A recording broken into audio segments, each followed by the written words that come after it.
திருத்தணி அருகே விபத்துக்குள்ளான ஆம்புலன்ஸில் பயணித்த மூதாட்டி உட்பட 3 பேர் காயமடைந்தனர்.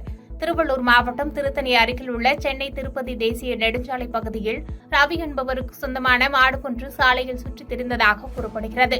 அப்போது சென்னையிலிருந்து வேகமாக வந்த தனியார் ஆம்புலன்ஸ் ஒன்று சாலையில் திரிந்த மாடு மீது மோதியது.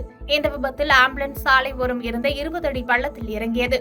ஆம்புலன்ஸ் மோதிய வேகத்தில் மாடு சம்பவ இடத்தில் இறந்தது. மேலும் ஆம்புலன்ஸில் இருந்த மூதாட்டி, அவரது கணவர் மற்றும் ஓட்டுநர் உட்பட 3 பேர் படுகாயமடைந்தனர். இவர்களை அந்த பகுதியில் இருந்த பொதுமக்கள் மீட்டு திருத்தணி அரசு பொது மருத்துவமனைக்கு ஆம்புலன்ஸ் உதவியுடன் சிகிச்சைக்காக அனுப்பி வைத்தனர். சென்னையில் உடல்நலக்குறைவு காரணமாக சிகிச்சை பெற்றுவிட்டு தனியார் ஆம்புலன்ஸில் வீடு திரும்பிய லதாபாய் என்ற 74 வயது மூதாட்டி, அவரது கணவர் நாராயணன் ஆகியோர் விபத்தில் சிக்கியது விசாரணையில் தெரியவந்தது. பாதகம் செய்பவரை கண்டால் நாம் பயங்கொள்ளலாகாது பாப்பா. மோதி மிதித்து விடு பாப்பா, அவர் முகத்தில் உமிழ்ந்து விடு பாப்பா.